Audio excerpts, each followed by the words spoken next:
नमस्कार, हमारे चैनल नीतू की स्वादिष्ट रसोई में आपका स्वागत है।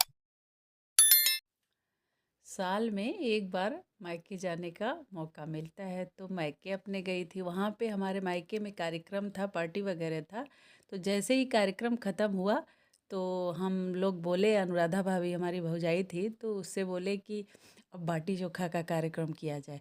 तो वो बोली कि अच्छा ठीक है, हम बाटी चोखा बनाए। बाटी चोखा तो जैसे कुकर में भी बनता है और ओवन में भी बनता है और फ्राई पैन में भी बनता है, लेकिन हम लोग शर्त रखे कि कंडे पे ही बनेगा। तो अनुराधा भाभी बोली कि ठीक है, आज हम कंडे पे ही बताएं।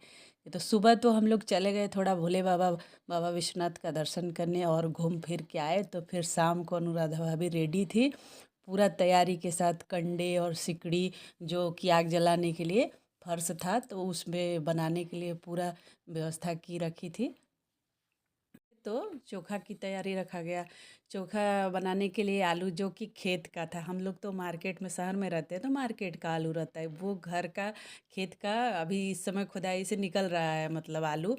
तो वो आलू लाई और चोखे का पूरा तैयारी की। जैसे लहसुन छील करके बैगन को कट करके देख ली कि कीड़ा वगैरह तो नहीं है, उसी बैगन में लहसुन को डाल दी। बहुत ही स्वादिष्ट ऐसा बनाने से चोखा बनता है। और टमाटर को भुनने के लिए सारे एक थाली में रख लिया और लेकर आई और सबको बोली कि चलिए जीजा जी और दीदी आप भी बैठिए और मैं बनाती हूँ, बहुत ही अच्छा लगेगा, मेरा टाइम भी पास होगा और मेरा चोखा भी बन जाएगा। तो हम लोग वहीं बैठ के चेयर रख के बातें कर रहे थे और अनुराधा भाभी फटाफट बना रही थी, बड़े प्यार से बना रही थी क्योंकि ननद नंदोई को खाना था। तो फिर कंडा को एक तरफ सिकड़ी में कंडा को जला करके चोखा बना रही थी, तो उसको बनाई और फिर दूसरी तरफ और कंडा जला के रखी थी बाटी के लिए। पहले भी हम लोग गांव जाते थे, तो गांव में रहते थे तो इसी तरह से बाटी चोखा बना के खाते थे। तो जब भी हम लोग जाते हैं तो एक बार बोलते हैं कि हम लोग बाटी चोखा ज़रूर खाएंगे। वैसे तो हम बनाते हैं, लेकिन वो कंडे जैसा स्वाद नहीं रहता है।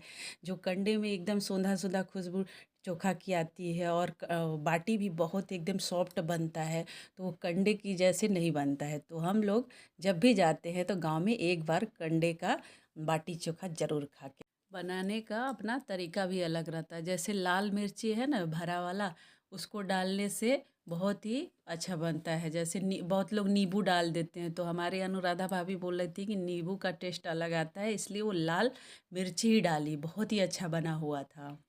तो इस तरीके से बनाने से बहुत ही स्वादिष्ट लगता है। अभी बाटी बनाने के लिए आटा का तैयारी हो रहा है। आटा को थोड़ा सा मंगरेल डाल करके, मसल करके, आटा को गूँथ करके और आटा को ढक करके थोड़ी देर के लिए रख दिया जाता है। फिर उसके बाद कंडा, थोड़ा सिकड़ी में कंडा जला करके आग को थोड़ा जला के जो लाल हो जाता है ना, तब उसमें धीमी आंच हो जाता है, जबकि वो जलता रहता है तो बहुत तेज़ रहता है कंडे का।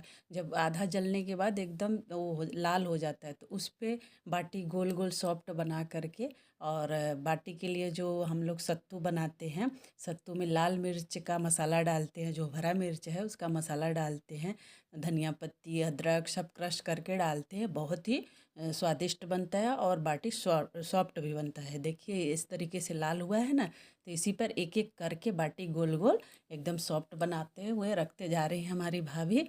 और इसको एकदम धीमी आंच है और इसको पलटते जा रही हैं, क्योंकि ये धीमी आंच में एकदम सॉफ्ट बन, तेज आंच रहेगा ना तो ये जल जाती है बाटी, और अलटते पलटते रहना है।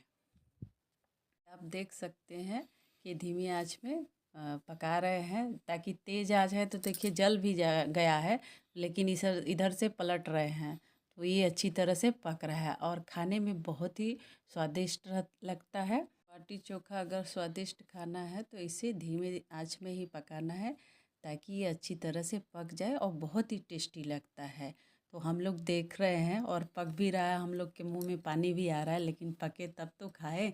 तो इस तरीके से धीमी आंच में पक रहा है। देखिए अलट पलट के इसमें राख में भी लग रहा है, तो हम ऐसे ऐसे झाड़ देते हैं इसको, कपड़ा लेके टॉवल वगैरह लेके उसको झाड़ देते हैं। अभी देखिए झाड़ रहे हैं अच्छी तरह से, इसको एकदम साफ़ हो जाएगा, राख वगैरह कुछ नहीं रहेगा। देखिए इस तरीके से साफ़ है। अब इसको एकदम वो करके फिर इसको घी में डाल देते हैं, ताकि बाटी एकदम सॉफ्ट रहेगा। ये देखिए तोड़ करके देखिए ये अच्छी तरह से पक गया है धीमी आंच में। तो थोड़ा समय तो लगेगा और लेकिन बहुत ही टेस्टी बनता है बाटी। अब बाटी को हम घी में डुबा करके और थाली में रख दे रहे हैं और चोखा के साथ हम लोग खाएंगे। और ठंड का मौसम भी था तो वहाँ जहाँ बाटी बन रहा था वहीं बैठ रख के थोड़ा हम लोग हाथ भी सेक रहे थे और बाटी इधर तैयार हो रहा था।